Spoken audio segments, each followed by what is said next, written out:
ನೀನು ಬಂದಂತಹ ಟಿವಿ ನೋಡುತ್ತಾ ಇದ್ದರೆ ದಿವಾಕರ ಬಂದ ಹಾಗೆ ಕಾಣುತ್ತಾ ಇದ್ದ. ಯಾಕೆ ಎಲ್ಲರನ್ನು ಬಕ್ಷಿಸುತ್ತೇನೆ ಎಂಬುದಾಗಿ ನೀನು ಬಂದಿದ್ದೆಲ್ಲ.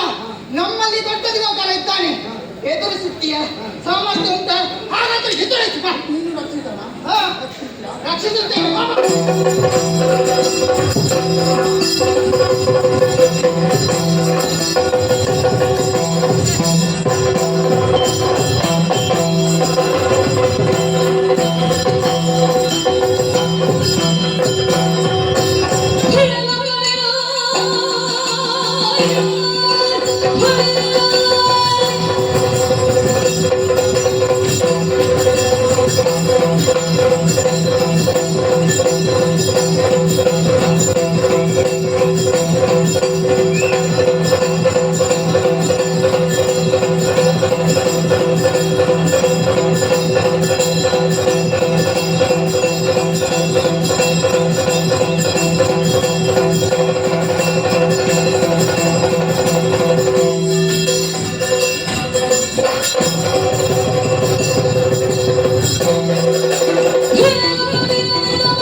ಮಾತೇ ಇಲ್ಲ ಕುಡಿದ ಹೌದಾ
ಮಾಡ್ತೀವಿ ಅಂತ ನಾ ಹೊರಟವ. ಮುನ್ನಾಗೆ ನಾನು ನನ್ನ ಅಪ್ಪನಿಗೆ ಮಾತಲ್ಲ. ಮತ್ತೆ ಏನಂತ ತೋರಿಸಿ.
ನಮ್ಮವರನ್ನೆಲ್ಲ ಹೊಡೆದರುಳಿಸಿ ಮಗು ಏನು ಎದುರಿನವರೇ ಇರಲಿ ಗುಣಕ್ಕೆ ನಾವು ಮಸರ ಪಡುವವರಲ್ಲ.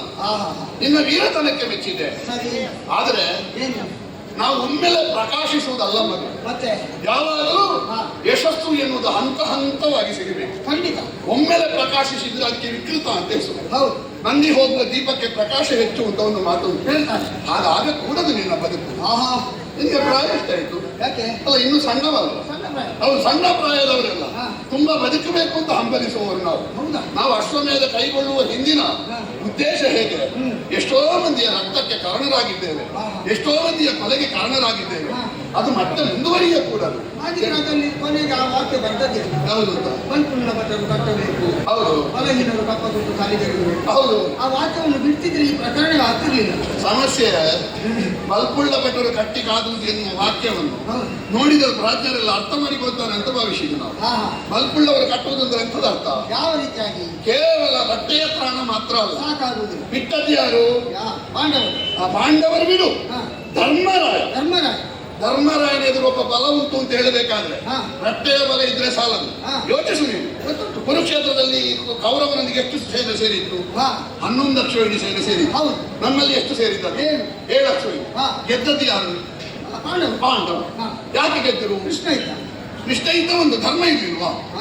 ಧರ್ಮರಾಯ ಹೇಳಿದ್ದೆ ಹಾಗೆ.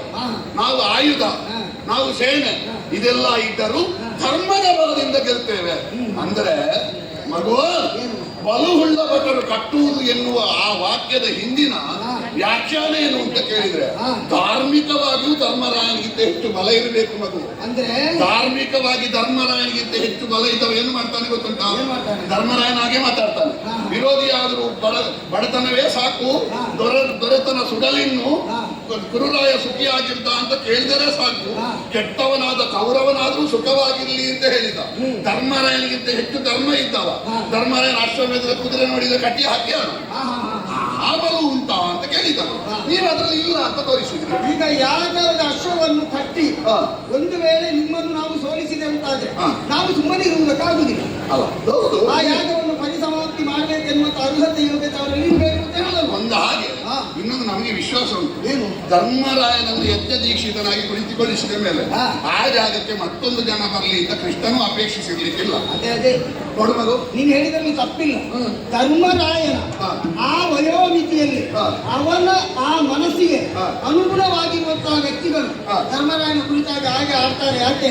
ನನ್ನ ಅಪ್ಪನು ಹೀಗೆ ಮಾತಾಡಿದ್ದಾರೆ ನೀನು ಹೇಳಿದಾಗ ಧರ್ಮರಾಯನ ಬಗ್ಗೆ ಅಪಾರವಾದ ಗೌರವವನ್ನು ವ್ಯಕ್ತಪಡಿಸಿದ್ದಾರೆ. ಆದ್ರೆ ನಾವೆಲ್ಲ ಹಾಗಲ್ಲ. ನಮಗೆ ನಮ್ಮಲ್ಲಿರುವಂತಹ ಪೌರುಷವನ್ನು ಒಂದು ಪ್ರದರ್ಶನ ಮಾಡುವುದನ್ನು ವೇದಿಕೆ ಇದಾಗಬೇಕು. ಒಳ್ಳೆ ಒಂದು ಅವಕಾಶ ಇದೆ ಅಂತ. ನಿನ್ನ ಪ್ರಾಯದಲ್ಲಿದೆ, ನಾನು ಸರಿ ಅಂತ ಹೇಳ್ತಿದ್ದೆ. ನಾನು ನಿನ್ನ ಪ್ರಾಯ ಕಳೆದು ಬಂದವ.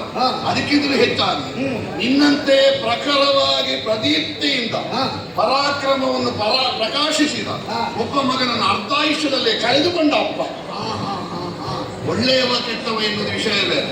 ನಮ್ಮ ಹಗೆಯವನೇ ಆಗಿರಲಿ, ನನಗೆ ಬಂದ ಕತಿ ನಿನ್ನ ಅಪ್ಪನಿಗೆ ಬರಕೂಡದು. ಮಗು, ಇನ್ನು ಸ್ವಲ್ಪ ಸಮಯ ಉಳಿಬೇಕು. ಏನು ಪ್ರಕಾಶಿಸ್ತೀವಿ? ಮೇಲಿರುವ ಸೂರ್ಯನನ್ನು ನೋಡಿ, ಕೆಳಗಿರುವ ನಿನ್ನನ್ನು ನೋಡಿ.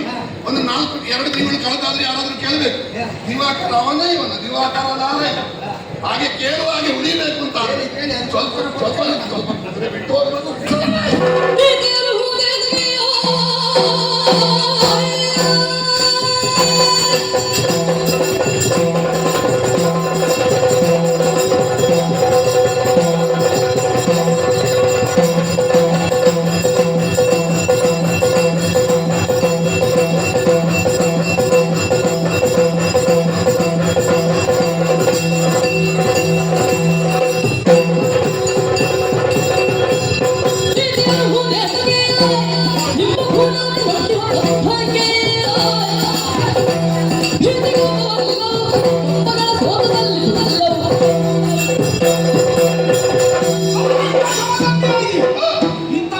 ಅರ್ಜುನ ಮೂರು ಲೋಕದ ಗಂಡ ಹಾ ಇರುವಾಂಕಿತ. ಹಾ ಆದ್ರೆ ಆದ್ರೆ ನೀನಾಗುವ ಮಾತು ಹಾ ಇದನ್ನು ಕೇಳಿದ್ರೆ ಹಾ ಇದಕ್ಕೆ ಗೂಟಾಟಿಕೆಯ ಮಾತು ಅಂತ ಹೇಳ್ತಾರೆ. ಅದು ಹೇಗೆ? ನಮ್ಮ ಹಾಗೆ ಮಾಡಿದ್ದೇವೆ, ಹಾ ನಾವು ಹೀಗೆ ಮಾಡಿದ್ದೇವೆ, ಹಾ ನಾವು ಇಂಥವನ್ನು ಕಳೆದುಕೊಂಡಿದ್ದೇವೆ. ಹಾ ಏನು ನಿಮಗಾದದ್ದು ಹಾ ಎಲ್ಲ ಉಳಿದವರಿಗೆ ಆಗಬೇಕು ಅಂತ ಉಂಟಾ? ನೀನು ಯೋಚನೆ ಮಾಡು. ಹಾ ಕುರುಕ್ಷೇತ್ರ ಅಂದ್ರೆ ಒಂದು ಸಮುದ್ರ, ಹಾ. ಅದರ ಮುಂದೆ ಇದು ದೊಡ್ಡ ಸಣ್ಣ ಬಾವಿ. ಹಾ ಕುರುಕ್ಷೇತ್ರದಲ್ಲಿ ಆದದ್ದು ಎಲ್ಲ ಕಡೆಯಲ್ಲಿ ಆದಿತ್ತು. ಹಾ. ಎಲ್ಲ ಕಡೆಯಲ್ಲಿ ಆಗುದೆಲ್ಲ ಕುರುಕ್ಷೇತ್ರದಲ್ಲಿ ಆಗ್ತದೆ. ಹಾ. ಅಲ್ಲಿ ಆಗುವುದನ್ನು ಎಲ್ಲ ಕಡೆಯಲ್ಲಿ ಕಾಣಲಿಕ್ಕೆ ಸಾಧ್ಯ ಇಲ್ಲ. ಹೌದಪ್ಪ. ಎಷ್ಟು ಹೇಳಿದ ಹಾಗೆ ಹಾ ಎಲ್ಲಾ ಕಡೆಯಲ್ಲಿರುವುದು ಇಲ್ಲಿ ಉಂಟು, ಹಾ ಎಲ್ಲಾ ಕಡೆಯಲ್ಲಿ ಇಲ್ಲದೆ ಇರುವುದು ಇಲ್ಲಿ ಉಂಟು. ಹಾ ಇಲ್ಲಿದ್ದದ್ದು ಕೆಲವು ಕಡೆಯಲ್ಲಿ ಇರ್ಲಿಕ್ಕಿಲ್ಲ. ಇಲ್ಲ. ಹಾಗಾಗಿ ಕುರುಕ್ಷೇತ್ರ ಉತ್ತರಿಸಿದವರಿಗೆ ನಮಗೆ ಮತ್ತೊಂದು ದೊಡ್ಡ ವಿಷಯವೇ ಅಲ್ಲ. ನಿನಗೆ ಇನ್ನೂ ಅರ್ಥ ಆಗಿಲ್ಲ. ಕುರುಕ್ಷೇತ್ರ ಅಂದ್ರೆ ಹಾ. ಸಮುದ್ರ. ಹೌದು. ಆ ಸಮುದ್ರದಲ್ಲಿ ಹಾ. ಈಜಲಿಕ್ಕೆ ಹಾ. ಎಷ್ಟೋ ಮಂದಿ ಬೇಕಾಯ್ತು. ಹೌದಾ? ಹೌದು. ನೀನು ಹೇಳಿದಾಗೆ ಹಾ. ಇದು ಬಾವಿ. ಹೌದು. ಇಲ್ಲಿ ಈಜಲಿಕ್ಕೆ ನಾನು ಒಬ್ಬ ಸಾಕಾಗುದಿಲ್ಲ. ಆದ್ರೆ ಒಂದುಂಟು, ಏನು? ಬಂದದ್ದು ಸಮುದ್ರದ ಜನ, ಸಮುದ್ರ ಈಜಿದ ಜನ ಬಂದದ್ದು. ಹಾ. ಈಗ ಈ ನಮ್ಮಲ್ಲಿ ಬಾವಿ ಈಜಲಿಕ್ಕೆ ಆಗ್ತದೆ ಇಲ್ವಾ ಅಂತ ವಿಷಯ ಅಲ್ಲ. ಹಾ. ಸಮುದ್ರ ಈಜಿದವನಲ್ಲಿ ಬಾವಿ ಈಜಿದವ ಸ್ಪರ್ಧೆಗೆ ಬರ್ತದೆ. ನೀನು ತಪ್ಪಿದ್ದಲ್ಲೇ ಸಮುದ್ರ ಈಜಿದವನಿಗೆ ಹಾ. ಬಾವಿಯಲ್ಲಿ ಈಜಲಿಕ್ಕೆ ಕಷ್ಟ ಗೊತ್ತುಂಟಾ? ಅದು ಯಾರಲ್ಲಿ ಹೇಳ್ಬೇಕು? ಮೊದಲು ಸಮುದ್ರಕ್ಕೆ ಆಡಿದವನಲ್ಲಿ ಹೇಳ್ಬೇಕು. ಹಾ. ನಾವು ಬಾವಿಯಿಂದ ಕೆರೆಗೆ ಹೋಗಿ, ಹಾ. ಕೆರೆಯಿಂದ ನದಿಗೆ ಹೋಗಿ, ಹಾ. ಮತ್ತೆ ಸಮುದ್ರಕ್ಕೆ ಹೋದವರು. ಹಾ. ಇದು ಕೆಲವರೆಲ್ಲ ಮೊದಲಿಗೆ ದೊಡ್ಡದು ಮಾಡಿದವರಲ್ಲಿ ಹೇಳ್ಬೇಕು. ಹಾ. ನಿಮಗೆ ಬಾವಿಯ ವಿಷಯವೇ ಗೊತ್ತಿಲ್ಲ. ಹಾ. ನಾವು ಸಣ್ಣದಿಂದ ಮತ್ತೆ ದೊಡ್ಡ ದೊಡ್ಡ ಬರ್ತಾ ಹೋಗ್ಬೇಕು. ಈಗ ನನ್ನದೇನು ಗೊತ್ತಾ? ಏನು? ನನ್ನನ್ನು ನೀನು ಬಾವಿ ಅಂತ ಪರಿಗಣಿಸುತ್ತಿದ್ದರೆ ಹಾ. ನೋಡ, ಈ ಬಾವಿಯಲ್ಲಿ ಈಜಿ ಹಾ. ಮತ್ತೆ ನೀನು ಸಮುದ್ರಕ್ಕೆ ಹೋಗ್ಬೇಕು. ಮಗು ಸಮುದ್ರ ಯಾವುದು ಗೊತ್ತುಂಟಾ? ಯಾವುದು? ನನ್ನಪ್ಪ. ಹೌದಾ? ಹಾ. ವಿಷಯ ಹೌದು. ಹಾ. ವಿಷಯ ಹೌದು. ಹಲಸಿನ ಹಣ್ಣು ಇಲ್ಲದ ಊರಿನಲ್ಲಿ ದಿವ್ಯ ಹಲಸಿನ ಹಣ್ಣು. ಅದು ನಿನ್ನ ನಿನಗೆ ನಿನ್ನ ಊರಿನಲ್ಲಿ ನಿನ್ನ ಅಪ್ಪನೇ ದೊಡ್ಡವ. ಅದು ನಿನ್ನ ಯಾಕಂದ್ರೆ ನಿನ್ನ ಹೇಳಿದ ಹಾಗೆ ಅಲ್ವಾ? ಹೌದು. ನಿನ್ನ ಅಣ್ಣನ ಬಿಟ್ಟರೆ ಬೇರೆ ದೊಡ್ಡ ಜನ ನಿಮಗೆ ಯಾರು? ಯಾರು? ನನ್ನ ಅಣ್ಣನನ್ನು ಬಿಟ್ಟು ನಾನು ಹೇಳಿದ್ದಲ್ಲ. ಮತ್ತೆ? ಸೌಮ್ಯರು ಒಪ್ಪಿದ್ದಾರೆ, ಹಾ. ವ್ಯಾಸರು ಒಪ್ಪಿದ್ದಾರೆ, ಹಾ. ಕೃಷ್ಣ ಒಪ್ಪಿದ್ದಾರೆ. ಇಷ್ಟೆಲ್ಲ ಒಪ್ಪಿದ ಮೇಲೆ ನಾವು- ನಿನಗೆ ಯಾರ ಪ್ರಮಾಣ ಬೇಕು? ನಾವು ಒಪ್ಪುದಿಲ್ಲ ಅಂತ. ಏನು ಮಾಡುವ? ಹಾ. ಈಗ ಎಲ್ಲ ಒಪ್ಪಬೇಕು ಅಂತ ಉಂಟಾ? ನಾನು ಒಪ್ಪುತ್ತೇನೆ. ಯಾವಾಗ? ಯಾವಾಗ? ನಾನು ಈಗ ಇಷ್ಟು ಹೇಳಿದ್ದೇನಲ್ಲ, ಹೌದು. ಅದನ್ನು ನೀನು ಮಾಡಿ ತೋರಿಸಿದೆ. ಹಾ. ನಾನು ಒಪ್ಪುತ್ತೇನೆ ಬಿಡ್ತೇನೆ ಎನ್ನುವುದಲ್ಲ. ಹಾ. ಕೂಡಿದ್ರೆ ನನ್ನ ಅಪ್ಪನನ್ನು ಒಪ್ಪಿಸಿ. ಯಾರನ್ನು? ನನ್ನ ಅಪ್ಪನ. ನಿನ್ನ ಅಪ್ಪನನ್ನಲ್ಲ, ಹಾ. ನಿನ್ನ ಅಪ್ಪನನ್ನು ಒಪ್ಪಿಸಿ. ನನ್ನ ಅಪ್ಪನಲ್ಲಿ ಹೋಗ್ಬೇಕಿದ್ರೆ ನನ್ನನ್ನು ದಾಟಬೇಕು. ಯಾರನ್ನು? ನನಗೆ ನಿನ್ನಲ್ಲಿ ಮಾತಿನಲ್ಲೇ ದಾಟಿ ಹೋಗುವಂತ ಇತ್ತು. ಹಾ. ನೀನು ಪೆಟ್ಟು ಬೀಳದ ದಾಟಲಿಕ್ಕೆ ಬಿಡುದಿಲ್ಲ. ನಾನು ನಾನು ಬರ್ತೇನೆ. ಮಾತಾಡುವುದು ಕಡಿಮೆ ನಾನು. ಯಾರು? ನಾನು ಇಷ್ಟು ಹೊಡೆಯುವುದೇ ಹೆಚ್ಚು ಗೊತ್ತುಂಟಾ? ಇನ್ನೊಂದು, ನೀನು ಇಷ್ಟು ಮಾತಾಡಿದ್ರೆ ಎಷ್ಟು ಸಾಕು? ಆ ಸಾಕಪ್ಪ, ಎಷ್ಟು ಸಾಕು. ಆದ್ರೆ ಒಂದು ಮಾತ್ರ ಹೇಳ್ಬೇಕು. ಹೇಳುತ್ತೆ, ನೀನು ಒಂದು ಎಚ್ಚರ ವಹಿಸ್ಬೇಕು. ನೀನು ಹೇಳಿದಷ್ಟು ಕಡಿಮೆ ಎಲ್ಲ ಮಾತಾಡೋದಲ್ಲ, ಮಾತಾಡ್ತೀನಿ. ನೀನು ಉಳಿದವರೆಲ್ಲ ಹೆಚ್ಚು ಮಾತಾಡುದು ಅಂತ ಆರೋಪ ಮಾಡುದು ಬೇಡ. ನೀನು ಮಾತಾಡ್ತೀನಿ. ಹಾಗೆ ಎಷ್ಟು ಹೊತ್ತು ಮಾಡಿದ್ದೆ ನೀನು. ಒಂದು ಕೆಲಸ ಮಾಡು. ಮಾತು ನಿಲ್ಲಿಸು. ಅವರ ಒಡೆಯುವವ.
ಶರೀರ ಮಾಡಿ ಆ, ಜನ್ಮದಲ್ಲಿಯೇ ಆಯಿತಂತೆ. ಆ, ಎಂತಹ ವಿಕ್ರಮಿ, ಎಂತ ವಿಕ್ರಮಿ. ಕಾರ್ತವೀರ್ಯನಂತಹ ಆ, ಒಂದು ಯೋಗ ಯೋಗ್ಯತೆಯನ್ನು ಹೊಂದಿದವ. ನಿನ್ನ ಊರಿನಲ್ಲಿ ಮೊದಲು ಹುಟ್ಟಿದವನಿಗೆ ಸಮ ವಿಕ್ರಮಿ. ಹೌದಲ್ಲ? ಹೌದು. ಅದನ್ನೆಲ್ಲ ನಾವು ಎಣಿಸುವಾಗ ಆ, ಇದಾರ್ಥದಲ್ಲಿ ನಿನ್ನ ಬಗ್ಗೆ ಆ, ಒಂದು ಗೌರವ, ಆ, ಒಂದು ಆದರ, ಆ, ಒಂದು ಅಭಿಮಾನ, ಆ. ಒಮ್ಮೆ ಕಣ್ಣಲ್ಲಿ ಕಂಡ್ರೆ ಸಾಕು ಆ. ಎನ್ನುವ ಹಂಬಲವನ್ನು ಇರಿಸಿಕೊಂಡಿದ್ದವರು ನಾವು. ಹಾಗಾದ್ರೆ ಮೇಲ್ಮಣ್ಣ ಕೆಳಗಿರುವ ಒಂದು ಒಪ್ಪಂದ ಮಾಡಿಕೊಳ್ಳುವ. ಮಾಡಬಹುದಿತ್ತು. ಆ, ಆದರೆ ನಿಮ್ಮ ನಡತೆಯಲ್ಲಿ ಆ, ಮತ್ತೊಬ್ಬರಿಗೆ ಸಂಶಯ ಬರುವ ಹಾಗೆ, ಆ, ಇನ್ನೊಬ್ಬರು ಪ್ರಶ್ನಿಸುವ ಹಾಗೆ ಆ. ಬದುಕನ್ನು ಸಾಗಿಸ್ತಾ ಬಂದಿರಲ್ಲ ಅರ್ಜುನ. ಏನದು ಪ್ರಶ್ನಾರ್ಥಕ? ನಮ್ಮ ಶ್ರದ್ಧೆಗೆ ಆಘಾತಾಗಿ ಹೋಯ್ತಲ್ಲ. ಹೇಗದು? ದಕ್ಷಿಣದವರೆಲ್ಲ ಆ, ಕೃಷ್ಣನ ಬಗ್ಗೆ ಅಪಾರವಾದಂತಹ ಭಕ್ತಿ ಉಳ್ಳವರು. ಸರಿ. ಒಂದು ಸಲ ಆ. ಕೃಷ್ಣನ ನಾಡಿಗೆ ಹೋಗ್ಬೇಕು, ಆ. ಅಥವಾ ನಮ್ಮ ನಾಡಲ್ಲಿ ಕೃಷ್ಣನನ್ನು ಸಾಕ್ಷಾತ್ಕರಿಸಿಕೊಳ್ಬೇಕು. ಹೌದು. ಹರಿಹರತಿ ಪಾಪ. ಆ, ಪಾಪ ಎನ್ನುವುದು ಆ. ಹರಿ ಹರಿ ಹರಿ ಎಂದರೆ ಆ. ನಾಶವಾಗಿ ಹೋಗುವುದು ಹೋಗುವುದು ಎನ್ನುವ ನಮ್ಮ ನಂಬಿಕೆ. ಆ, ಅಂತ ಹರಿ ಆ. ಈಗ ಕೃಷ್ಣಾವತಾರದಿಂದ ಆ. ಪಾಂಡವರನ್ನು ರಕ್ಷಿಸುವ ಆ. ದೇವನಾಗಿ, ಭಾವನಾಗಿ, ಬಂಡಿಯ ಭೋವನಾಗಿ ಇದ್ದಾನೆ. ಹೌದು. ಭೋವ ಅಂತ ಹೇಳಿದ್ರೆ ಆ. ಇಲ್ಲಿ ಭಾರಿ ಪ್ರಚಾರ ಅಂತ. ಏನು? ಅಂದ್ರೆ ಸಾರಥಿ ಆ ಅವಸಾರತಿ ಆದ್ಮೇಲೆ ಬೋವ ಎನ್ನುವುದಕ್ಕೆ ಬಹಳ ಪ್ರಚಾರ ಸಿಕ್ಕಿದೆ. ಬಹಳ ಪ್ರಚಾರ. ಈ ಊರಲ್ಲೆಲ್ಲ ಭೋವ ಅಂತ ಹೇಳಿದ್ರೆ ಆಯ್ತು, ಹೌದಾ? ಬಿಡುವುದೇ. ಆ, ಅಂತಹ ಒಂದು ಆ. ಯಾರು ಭೋವ? ಯಾರು ಭೋವ? ಪಾರ್ಥ ಸಾರಥಿ. ಆ, ಯಾರು? ಯಾರು? ಕೃಷ್ಣದೇವರು. ಕೃಷ್ಣದೇವರು. ಹೀಗೆಲ್ಲ ನಾವು ನಂಬಿದವು. ಆ. ಅಂತಹ ಕೃಷ್ಣ ಆ. ಆದರ್ಶವಾಗಿ ನಿಮ್ಮನ್ನು ಆ. ಎತ್ತಿ ಹಿಡಿದ. ಆ, ಧರ್ಮದ ರಕ್ಷಣೆಯನ್ನು ಮಾಡುವಲ್ಲಿ ಪಾಂಡವರನ್ನು ಕೈ ಆಯುಧವಾಗಿ ಆ. ನಾವು ಬಳಸಿದ್ದೇವೆ. ಹೌದು. ನಿನ್ನಲ್ಲೇ ಹೇಳಿದರಂತೆ, ಏನು? ನೀನು ಮಾಡು, ಆ, ಯಾವುದರ ಬಗ್ಗೆ ಯೋಚಿಸಬೇಡ. ಯೋಚಿಸಬೇಡ. ಕಾಲದ ಹತಿಯಿಂದ ಎಲ್ಲರೂ ಸತ್ತವರಿದ್ದಾರೆ. ಆ. ನಿಮಿತ್ತ ಮಾತ್ರ ಭವ್ಯ ಸವ್ಯ ಸಾಕಿ. ನೀನು ನಿಮಿತ್ತ ಮಾತ್ರ, ಮಾಡಿಸುವವ ನಾನು. ಹಾಗಾದ್ರೆ ಆ, ಇಂತಹ ಒಂದು ವಿಷಯದಲ್ಲಿ ಆ, ಆತತಾಯಿಯಾದಂತಹ ಕೌರವ ಆ. ಕುರುಕ್ಷೇತ್ರದಲ್ಲಿ ಸತ್ತ. ಸತ್ಯ. ಅಗ್ನಿದೋ ಗರದಶ್ಚೈವ ಶಸ್ತ್ರಪಾಣಿ ಧನಾಪಹ ಆ. ಇತ್ಯಾದಿ ವಿಷಯಗಳಲ್ಲಿ ಆತ ತಾಯಿಯಾಗಿದ್ದಾರೆ. ಆತತಾಯಿಯಾದಂತಹ ಸತ್ತಾವಾಗ ಆ. ಯಾವ ದೋಷವೂ ಇಲ್ಲ. ಆ. ಲೋಕಮುಖದಲ್ಲಿ ಆ. ಧರ್ಮಾತ್ಮರಾದಂತಹ ಪಾಂಡವರು ದುಷ್ಟರನ್ನು ನಿಗ್ರಹ ಮಾಡುವುದರ ಮೂಲಕವಾಗಿ ಆ. ಒಂದು ಶಾಂತಿ ಸ್ಥಾಪನೆ ಮಾಡಿದ್ರು ಅಂತ ಸಜ್ಜನರೆಲ್ಲ ಕೊಂಡಾಡಿದರು. ಆ, ಆದ್ರೆ ನೀವೀಗ ಆ, ಒಂದು ಹತ್ಯಾಪಾತಕಕ್ಕಾಗಿ ಆ, ಅಶ್ವಮೇಧವನ್ನು ನಡೆಸ್ತಾ ಇದ್ದೇವೆ. ಆ, ನಿಮಗೆ ಯಾವ ದಾರಿದ್ರ್ಯವೂ ಇಲ್ಲ. ಆ, ಬೇಕಾದಷ್ಟು ಸಂಪತ್ತು ಸಿಕ್ಕಿದೆಯಂತೆ. ಆ. ಸಂಪತ್ತಿನ ಅಧಿದೇವತೆಯಾದಂತಹ ಲಕ್ಷ್ಮಿಯ ರಮಣನೇ ನಿಮ್ಮ ಜೊತೆಯಲ್ಲಿದ್ದಾನೆ. ಸರಿ. ಪಾಪ ಎನ್ನುವುದಕ್ಕೆ ನಿಮ್ಮಲ್ಲಿ ಆಸ್ಪದ ಇಲ್ಲ, ಅವಕಾಶ ಇಲ್ಲ. ಆ. ಹಾಗಿದ್ರು ಆ. ಅಶ್ವಮೇಧ ಎನ್ನುವಂತಹ ಕೃತಿಯನ್ನು ಕೈಗೊಂಡು ಆ. ದೇಶದ ಉದ್ದಗಲದಲ್ಲಿ ಸಂಚರಿಸಬಹುದಾದಂತಹ ಕುದುರೆಯನ್ನು ಪೂಜಿಸಿ ಆ. ವರ್ಷದ ಅವಧಿಯಲ್ಲಿ ಅಶ್ವಮೇಧವನ್ನು ಮಾಡ್ತೀರಿ ಅಂತಾದ್ರೆ, ಆ. ಅಶ್ವಮೇಧ ಮಾಡಬೇಕು ಅಂತ ಇದ್ರೆ ಒಂದು ದಿವಸದ ಅಶ್ವಮೇಧವು ಸಾಕಾಗ್ತದೆ. ಹೌದು. ದಿನಾಶ್ವಮೇಧ ಅಂತ ಮಾಡಿ. ಇದು ಅಶ್ವಮೇಧ. ಹೌದು. ಒಂದು ಹರಿಕೆ ಸಂದಾಯ, ಹೌದು. ಕೆಲವು ಸಲ ಆ. ಏನು ಆ. ನಾಗದೋಷ ಉಂಟು. ಆ. ಆಯ್ತು, ಆಯ್ತು. ಒಂದು ನಾಗತಂಬೆ ಮಾಡಿಸಿ ಮಾಡಿಸು. ಸಾಕು. ಸಾಕು. ಅರ್ಥಮಂಗಲ ಮಾಡಬೇಕು. ಆ. ಅದರಲ್ಲಿ ಎಲ್ಲ ಆಶ್ಲೇಷ ಪೂಜೆ ಮಾಡಬೇಕು. ಹಾಗೆಲ್ಲ ಇದೆ. ಆಯ್ತಾ? ಆ. ಒಂದು ಸಣ್ಣ ಮಟ್ಟಿನಲ್ಲಿ ಸಣ್ಣ ಮಟ್ಟ. ಒಂದು ಹೂವಿನ ಪೂಜೆ, ಆ. ಹೂವಿನ ತೇರೆ ಆಗಬೇಕು ಅಂತಿಲ್ಲ. ಇಲ್ಲ. ಒಂದು ಹೂವಿನ ಪೂಜೆ ಒಂದು ದಿವಸದ ಅಶ್ವಮೇಧ ಮಾಡಿ ಮುಗಿಸುವುದಪ್ಪ. ಹೌದು. ಅಶ್ವಮೇಧವೇ ಬೇಕು ಅಂತ ಇದ್ರೆ ಗೋದಾನ ಅಂತ ಹೇಳಿದ್ರೆ ಗೋವನ್ನೇ ದಾನ ಮಾಡೋದಲ್ಲ, ಆ. ಸಣ್ಣ ಬೆಳ್ಳಿಯ ದಾನವನ್ನು ಕೊಡು. ಹೌದು. ಹೌದು. ಹೌದಾ? ಆ. ಇಲ್ಲದಿದ್ರೆ ಒಂದು ತೆಂಗಿನಕಾಯಿಯನ್ನು ಕೊಡು. ಕೊಡು. ಆ. ಸಂಕಲ್ಪಿಸಿ. ಹಾಗೆ ಮಾಡಬಹುದಿತ್ತು. ಆ. ಹಾಗೆ ಮಾಡಲಿಲ್ಲ. ಆ. ದಕ್ಷಿಣದಲ್ಲಿ ನಿಮ್ಮದ್ದಾಗಿರುವಂತಹ ದಂಡಯಾತ್ರೆ ಸಾಗುತ್ತಾ ಇದೆ. ಆ. ಕಟ್ಟಿದವರನ್ನೆಲ್ಲ ಮಣಿಸಿ ಮುಂದುವರಿಯುತ್ತಿರುವಂತಹ ನಿಮ್ಮನ್ನು, ಆ. ಅಥವಾ ನಿಮಗೆ ಎದುರುವಂತಹ ಭಟರನ್ನು ಮಣಿಸಿ ಆ. ನಿಮ್ಮದ್ದಾದಂತಹ ಒಂದು ವಿಕ್ರಾಂತವಾದ ಆ. ಕ್ರಾಂತತನವನ್ನು ಮೆರೆಸ್ತೀರಿ ಅಂತಾದ್ರೆ ಆ. ನಿಮಗೊಂದು ಸಂದೇಹ ಬರ್ತದೆ. ಏನು? ಇದು ಯಾಕೆ? ಯಾಕೆ? ಎಲ್ಲಿಯಾದ್ರೂ ನಿಮಗೆ ಎದುರು ನಿಲ್ಲುವುದಕ್ಕೆ ಮುಂದೆ ಯಾರು ಸಿಕ್ಕಬಾರದು ಅಂತಲ್ಲ. ಆ. ಅಲ್ಲ, ಇನ್ನು ಕ್ಷತ್ರಿಯರಾದವರು ಯಾರೂ ಹೊರಗೆ ಇಲ್ಲ, ನಮ್ಮ ಕೈಯೊಳಗೆ ಎಲ್ಲರೂ ನಿಲ್ಲಬೇಕು ಅಂತ ಆ. ರಾಜಸೂಯಾಧರವನ್ನು ಮಾಡಿದ್ರಂತೆ ನೀವು. ಹೌದು. ನಮಗೆ ಕಥೆ ಸಿಗ್ತದೆ. ಸರಿ. ನಿಮಗೆ ಪಾಲಾಗಿ ಹೋದ ಮೇಲೆ ಮಾತ್ರ ಆ. ನಾರದರು ಬಂದು ಹೇಳಿದ್ರಂತೆ. ಹೌದು. ನೀವು ಹತ್ತಿನಾವತಿ ಕೌರವನ ಜೊತೆಯಲ್ಲೇ ಇರುವಾಗ ನಿಮಗೆ ಯಾರು ಹೇಳಿಲ್ಲ. ಅವನೊಟ್ಟಿಗೆ ಇರ್ತಿದ್ರೆ ರಾಜಸೂಯಾತ್ವರ ಮಾಡಿದ ಫಲ ಅವನಿಗೂ ಸಿಕ್ತಿತ್ತು. ಹಾಗಾದ್ರೆ ನೀವು ಪ್ರತ್ಯೇಕವಾಗಿ ಮಾಡಿದ್ರಲ್ಲಿ ನಿಮಗೆಲ್ಲ ಏನನ್ನಿಸ್ತದೆ? ಏನನ್ನಿಸ್ತದೆ? ಅಪ್ಪನಿಗೆ ಮಾತ್ರ ಅಲ್ಲ, ಆ. ಚಕ್ರವರ್ತಿ ಪೀಠಕ್ಕೆ ಬಾಧನನಾಗುವಂತೆ ಅಶ್ವಮೇಧ ರಾಜಸೂಯಾಧರ್ಮವನ್ನು ಧರ್ಮರಾಯ ಮಾಡಿದನೇನೋ ಅನ್ಯದಾಸುಗಳಿಗೆ ಹಾಗೊಂದು ವಾಕ್ಯ ಸಿಗ್ತದೆ. ಅಣ್ಣನ ಸಂಕಲ್ಪದಲ್ಲಿ ಇತ್ತೋ ಇಲ್ವೋ, ನಾರದರ ಮಾತಿನ ಸಂಕಲ್ಪದಲ್ಲಿ ಇರ್ಲಿಕ್ಕೂ ಸಾಕು. ಸಾಕು. ಆ. ಹಾಗೆ ನಾ ಕೇಳ್ತಾ ಇರುವುದು, ಆ. ಈಗ ಬಂಧುಗಳನ್ನು ಕೊಂದದ್ದಕ್ಕಾಗಿ ಅಶ್ವಮೇಧವೋ, ಆ. ಕೊಂದ ಪಾಪ ತನಗೆ ಬಂತಲ್ಲ ಆ. ಎನ್ನುವ ಶಂಕೆಗಾಗಿ ಅಶ್ವಮೇಧವ, ಶಂಕೆಗಾಗಿ ಅಶ್ವಮೇಧ ಹೌದು ಅಂತ ಇದ್ರೆ ಅತ್ತಾಣದಲ್ಲಿ ನಿನ್ನ ಯೋಚನೆ ಮಾಡಿದ್ದು ತಪ್ಪು ಅಂತ ಆಯ್ತಾ ಇಲ್ವೋ? ಸರಿಯಾಗಿ ಯೋಚನೆ ಮಾಡಬೇಕಾದ ಜಾಗದಲ್ಲಿ ತಪ್ಪಾಗಿ ಯೋಚನೆ ಮಾಡಿದ್ದರಿಂದ ಮಾಡಿದ ತಪ್ಪಿಗಾಗಿ ಪ್ರಾಯಶ್ಚಿತ. ಒಂದು ಹೋಮ ಮಾಡುವುದಕ್ಕೆ ಹೊರಟು ಅಶುದ್ಧ ಮಾಡಿ ಏನಕ್ಕೇನು ಮಾಡಿದ್ದಕ್ಕೆ ಬಂದ ಪಾಪಕ್ಕೆ ಪ್ರಾಯಶ್ಚಿತ ಆಯ್ತಾ ಇಲ್ವೋ? ಹಾಗಾದ್ರೆ ಮೂಲವಾದ ವಿಷಯವನ್ನು ಉಳಿದು ಯಾವುದೋ ಎದ ವಿಷಯಕ್ಕೆ ಅವಕಾಶ ಕೊಡ್ತಾರೆ ಅಂತ ಇದ್ರೆ ನಿಜವಾದ ನೆಲೆ ಏನು? ನಾನು ಜಿಜ್ಞಾಸುವಾಗಿ ಕೇಳ್ತಾ ಇದ್ದೇನೆ. ನನಗೆ ನಿಮ್ಮನ್ನು ವಿರೋಧಿಸಬೇಕು ಎನ್ನುವುದು ವಿಷಯವೇ ಅಲ್ಲ. ಧರ್ಮರಾಯ ಮಾಡುವಂತಹ ಅಶ್ವಮೇಧದಲ್ಲಿ ನಾನೊಬ್ಬ ವಿಗ್ರಹಪ್ರಾಯನಾಗಿ ನಿಂತು ಅಶ್ವಮೇಧದ ಕುದುರೆಯನ್ನು ಕಟ್ಟಿ ಹಾಕಿ ಪೌರುಷವನ್ನು ಮೆರೆದು ಅವರಿಗೆ ಕುದುರೆಯನ್ನು ಬಿಟ್ಟು ಕೊಡುವುದಿಲ್ಲ ಎನ್ನುವುದಕ್ಕಿಂತಲೂ ನನಗೆ ಇಲ್ಲಿ ಕಾಣುವ ಕಲ್ಮಶಗಳು ಯಾವುದನ್ನು ನಾವು ಪರಿಶುದ್ಧ ಅಂತ ಎಣಿಸಿದ್ದೆವು, ಯಾವುದು ಪರಿಪೂರ್ಣವಾದದ್ದು ಅಂತ ನಾವು ಭಾವಿಸಿದ್ದೆವು, ಯಾವುದು ರಕ್ಷಣೆಗಿರುವಂತಹ ಒಂದು ದಕ್ಷಪ್ರಾಯವಾದದ್ದು ಅಂತ ಎಣಿಸಿದ್ದೆವು, ಅದರಲ್ಲಿಯೂ ಕೊಳೆ ಉಂಟು, ಮೈಲಿಗೆ ಉಂಟು ಅಂತ ನೀವು ಹೇಳುವುದಿದ್ರೆ ಎಂತದ್ದು ನೀನು ಇಷ್ಟು ಮಾತಾಡಿದ ಮೇಲೆ ಉತ್ತರ ರಾಮಾಯಣದಲ್ಲೇ ಬರಬೇಕು.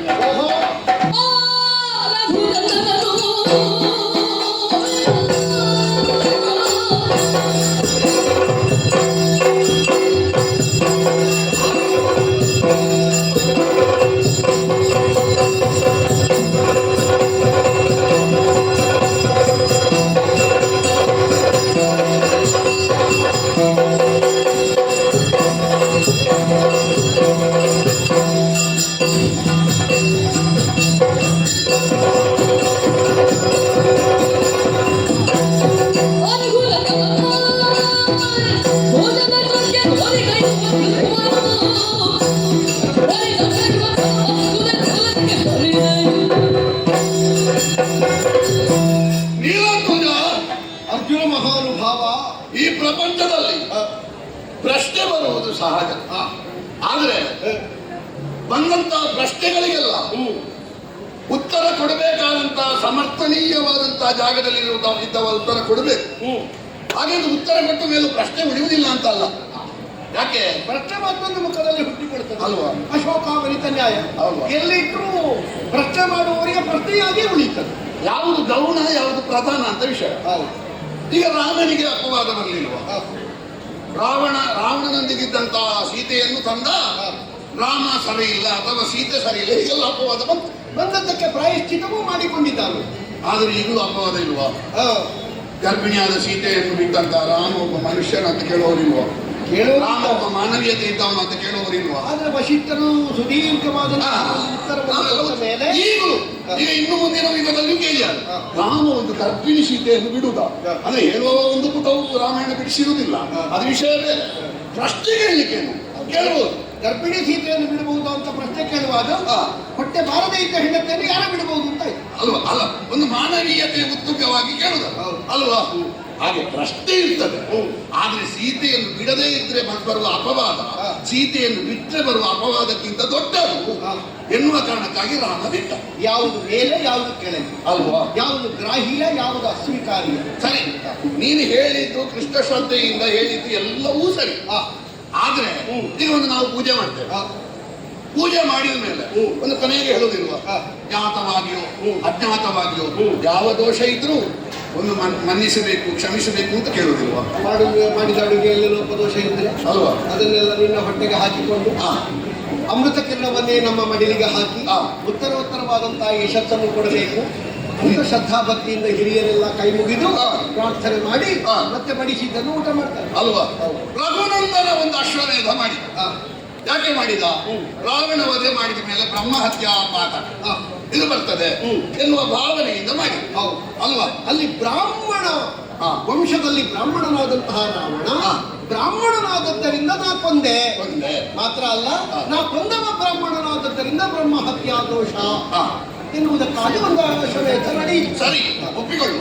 ಇಲ್ಲಿ ಬ್ರಾಹ್ಮಣ್ಯ ಎನ್ನುವ ವಿಷಯ ಅಲ್ಲ, ಬಂಧುಗಳು ಎನ್ನುವ ವಿಷಯ.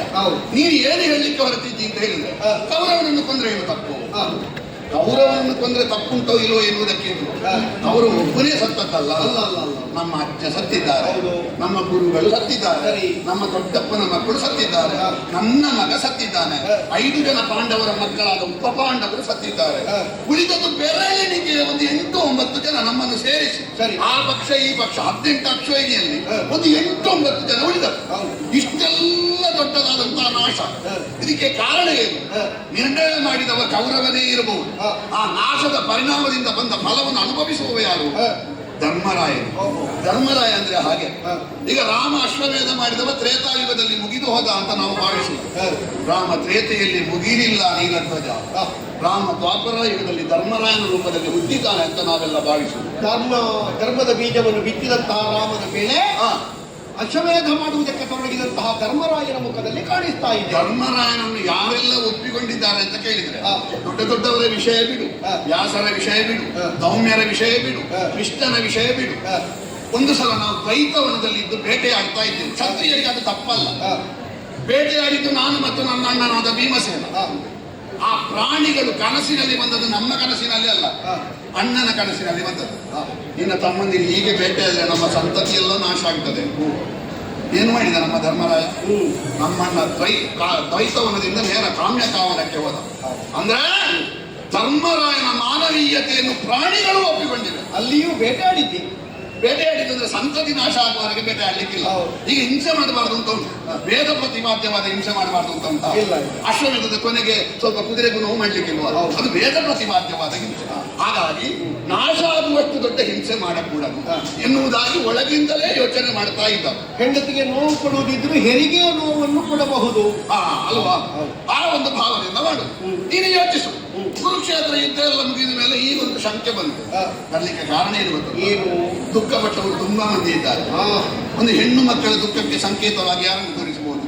ನಮ್ಮ ಹೆಂಡತಿ ದ್ರೌಪದಿಯನ್ನು ತೋರಿಸಬಹುದು. ಒಂದು ಕುಟುಂಬಕ್ಕೆ ಬೇಕಾದ ದುಃಖಪಟ್ಟವರ ಸಂಕೇತವಾಗಿ ಯಾರನ್ನು ತೋರಿಸಬಹುದು? ಧರ್ಮರಾಯನಿಗಿಂತ ಹೆಚ್ಚು ಭೀಷ್ಮರನ್ನು ತೋರಿಸಬಹುದು ಅಲ್ವಾ? ಈಗ ಅಥವಾ ತನ್ನ ಬದುಕಿನಲ್ಲಿ ಬಂದಂತಹ ಪವನಿಗೆ ಬೇಕಾಗಿ ದುಃಖಪಟ್ಟ ಒಂದು ಪಾತ್ರವಾಗಿ ಯಾರನ್ನು ತೋರಿಸಬಹುದು? ಕರ್ಣನನ್ನು ತೋರಿಸಬಹುದು. ನನ್ನದು, ಉಳಿದವರದ್ದು, ಇಡೀ ಪ್ರಪಂಚದ ದುಃಖ ಎಲ್ಲ ನನ್ನ ದುಃಖ ಎನ್ನುವುದಾಗಿ ಭಾವಿಸಿದ ಒಂದೇ ಒಂದು ಪಾತ್ರ ಇದ್ರೆ ಅದು ಧರ್ಮರಾಯ ಮಾತ್ರ. ಎಷ್ಟು ಮಂದಿ ಹೆಂಗಳೆಯರು ಕಳೆದುಕೊಂಡ್ರು, ಎಷ್ಟು ಮಂದಿ ಮಕ್ಕಳನ್ನು ಕಳೆದುಕೊಂಡ್ರು. ಹೀಗೆ ಭಾವಿಸುವ ಧರ್ಮರಾಯನ ಮಾನವೀಯತೆ, ಅಯ್ಯೋ ಇಷ್ಟು ಮಂದಿಯ ಸಮಾಧಿಯ ಮೇಲೆ ಕಟ್ಟಿದಂತಹ ಸೌಧದಲ್ಲಿ ಇರುವಂತಹ ಪೀಠದಲ್ಲಿ ಕುಳಿತುಕೊಳ್ಬೇಕಲ್ಲ ಎನ್ನುವುದಾಗಿ ಅವ ಹಂಬಲಿಸಿದ. ಹಾಗಾಗಿ ಅವನಿಗೆ ಬಂದ ಶಂಕೆ. ನೀನು ಹೇಳಿದಾಗೆ ತೆಂಗಿನಕಾಯಿ ಇಡಬಹುದು, ಹೂವಿನ ಪೂಜೆ ಮಾಡಬಹುದು, ಸಂಕಲ್ಪ ಮಾಡಬಹುದು.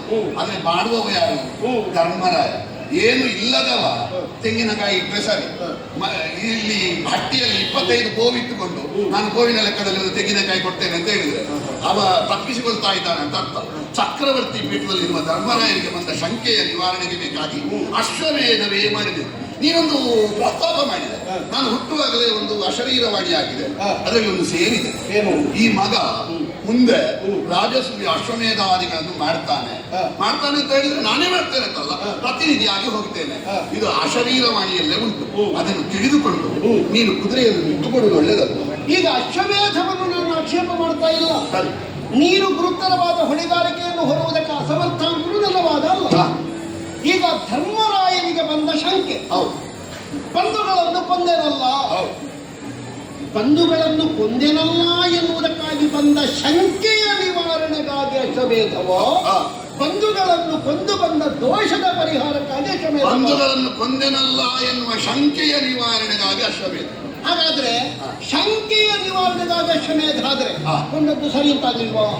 ಅಂದ್ರೆ ಕೊಂದದ್ದು ಸರಿ ಸರಿ, ಒಂದದ್ದು ತಪ್ಪು ಅಂತ ಗ್ರಹಿಸಿದ್ದು ಶಂಕೆ. ಹಾಗಾದ್ರೆ ಸರಿಯೇ ಹೌದಾದದ್ದನ್ನು ತಪ್ಪು ಅಂತ ಭಾವಿಸಿ ನಿನ್ನ ಧರ್ಮರಾಯ ಕೈಗೊಂಡಿರುವಂತಹ ಅಶ್ವಮೇಧದಲ್ಲಿ ಈಗ ಏನಾಯ್ತು ಗೊತ್ತಾ? ಎಷ್ಟು ದುಃಖ ಆಯ್ತು, ನನ್ನ ಮಗ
ಈ ಪ್ರಪಂಚದಲ್ಲಿ ಒಳ್ಳೆಯವನಿಗೆ ಶಂಕೆ ಬರುವುದು. ತಾಟಕಿಯನ್ನು ಕೊಲ್ಲು ವಿಶ್ವಾಮಿತ್ರರು ಹೇಳಿದಾಗ ರಾಮನಿಗೂ ಶಂಕೆ ಬಂತಂತೆ. ಹೆಣ್ಣಲ್ಲವೇ ಅಲ್ವಾ? ಹಾಗೆ ಧರ್ಮರಾಯನಿಗೂ ಬಂದಿದೆ. ಅದಕ್ಕೆ ಪ್ರಾಯಶ್ಚಿತ್ತ. ಯಥಾರ್ಥ ಹೇಳ್ತೇನೆ, ನನ್ನ ತಾಯಿಯಾದ ಕುಂತಿಯ ಹಣೆ ಆಗಿ ನಿನ್ನ ಮಗ ಸಾಯ್ಬೇಕು ಅಂತ ನನಗೆ ಇರಲಿಲ್ಲ. ಸಾಯಿದೆ, ಏನು ಮಾಡುವ? ಒಪ್ಪಲಿಲ್ಲ ಅವ. ಸಾಯುವುದಲ್ಲದೆ ಬೇರೆ ವಿಧಿ ಇಲ್ಲ ಅಂತ ಮುಂದೆ ಮುಂದೆ ಬಂದ. ಈಗ ಸಾಯಬೇಡ ಅಂತ ಹೇಳ್ಬೋದು. ಆತ್ಮಹತ್ಯೆ ಮಾಡಿಕೊಳ್ಳುವವನು ಏನು ಮಾಡ್ಲಿಕ್ಕಾಗ್ತದೆ? ಮತ್ತೆ ಕ್ಷಾತ್ರ ಕೆರಳಿತು, ಯುದ್ಧ ಮಾಡಿದೆ, ಸತ್ತ. ಯುದ್ಧಾಂಗಣದಲ್ಲಿ ಒಬ್ಬ ಶತ್ರುವಿನ ಬಾಣಕ್ಕೆ ಗುರಿಯಾಗಿ ಸಾಯುವುದು ಆತ್ಮಹತ್ಯೆಯ? ಅಲ್ಲಲ್ಲ, ಹೇಳಿದ್ದು ನಾನು. ಒಬ್ಬನ ವಿಕ್ರಮ ಎಷ್ಟು ಎನ್ನುವುದಾಗಿ ತಿಳಿಯದೆ ಈಗ ರಾವಣ ಸಾಯಿಲ್ವ? ರಾಮನಲ್ಲಿ ಸತ್ತಿದ್ದಾರೆ. ಅದನ್ನು ವೀರಮರಣ ಅಂತ ಹೇಳುವುದಕ್ಕಿಂತ ಮೂರ್ಖತನ ಅಂತ ಹೇಳುದಲ್ವಾ? ಯಾಕೆ? ಯಾಕಂದ್ರೆ ಅವ ಸತ್ತದ್ದು ಅಂತ ಹೇಳಿ ಒಳ್ಳೇದಕ್ಕೆ ಸತ್ತದವ ಅಲ್ಲ. ರಾಮನನ್ನು ಒಪ್ಪಿ ಈಗ ಎಷ್ಟು ಜನ ಹೇಳಿದ್ದಾರೆ? ರಾವಣನ ಕಡೆಯವರು ಹೇಳಿದ್ದಾರೆ, ರಾಮನ ಕಡೆಯವರು ಹೇಳಿದ್ದಾರೆ. ಈಗ ಮೇಲಿನ ಮೇಲೆ ನೋಡಿದ್ರೆ ಬಾಣಕ್ಕೆ ಸತ್ತದಲ್ವ? ಅದನ್ನ ಒಳ್ಳೆ ಮರಣ ಅಂತ ಯಾರಾದ್ರೂ ಹೇಳ್ತಾರ? ಅಲ್ಲ, ರಾವಣನನ್ನು ಪ್ರತಿಪಾದಿಸುವುದು ಅಂತ ತಿಳಿಬೇಡ.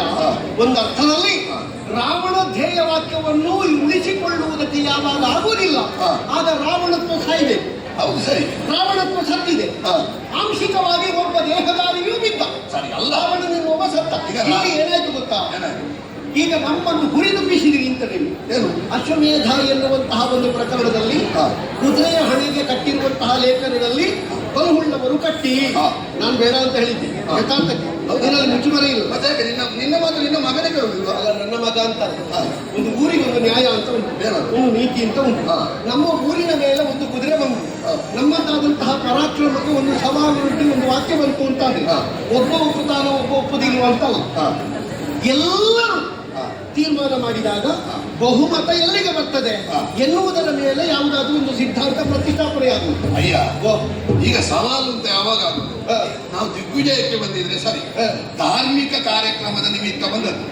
ಇಲ್ಲಿಯವರೆಗೆ ಅಶ್ವಮೇಧದಲ್ಲಿ ಕಪ್ಪ ಕೊಟ್ಟವ ದುರ್ಬಲ ಅಂತ ಎಲ್ಲಿಯೂ ಸಾಧನೆ ಆಗುತ್ತಿಲ್ಲ.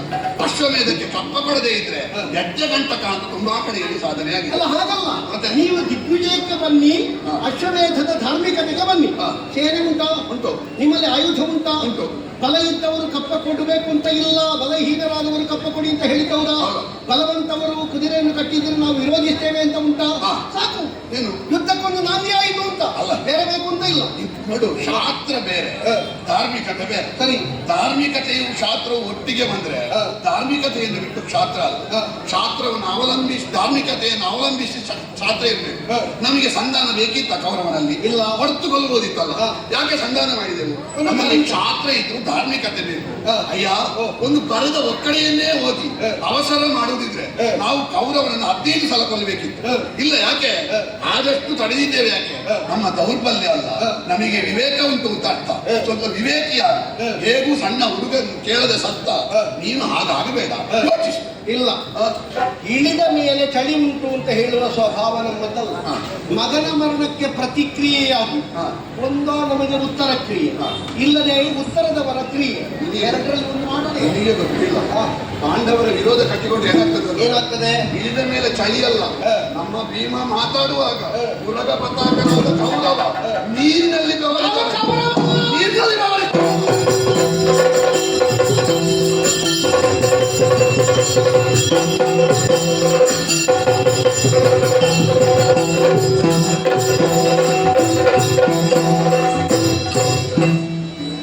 ನಾನು ಭಾವಿಸಿದ್ದೆ, ಒಂದೋ ಇವ ಸಾಯುವವರೆಗೆ ಹೋರಾಟ ಮಾಡ್ತಾನೆ, ಇಲ್ಲ ಸೋತು ಕಪ್ಪ ಕೊಟ್ಟು ಕುದುರೆಯನ್ನು ಬಿಡ್ತಾನೆ. ಇದು ಎರಡು ಮಾಡಲಿಲ್ಲ, ಮಗ ಸತ್ತ ಮೇಲೆ ಓಡಿದ್ದಾನೆ. ಈ ಮಾಹಿಷ್ಮತಿಯಲ್ಲಿ ನಾನು ಭಾವಿಸಿದ್ದು ನೀಲಧ್ವಜನೇ ಪ್ರಮುಖ ಅಂತ. ಬಹುಶಃ ಇವನಿಗಿಂತ ಪ್ರಮುಖ ಪಾತ್ರ ಇಲ್ಲಿ ಉಂಟಾ ಅಂತ ಬೇರೆ. ಇದು ಬಹುಶಃ ಯಾವುದೋ ಪಾತ್ರದ ಉತ್ಸಾಹಕ್ಕೆ, ಉದ್ದೀಪನಕ್ಕೆ ಒಳಗಾಗಿ ಮುಂದೆ ಬರುವುದಾ ಅಂತ. ಈ ಪಾತ್ರ ಯಾವುದೋ ಸೂತ್ರದ ಒಳಗಿರ್ಬೇಕು. ನಮಗೆ ಕುದುರೆ ಬೇಕು, ಸ್ವಲ್ಪ ಕಾಯುವೆ ನಾನು.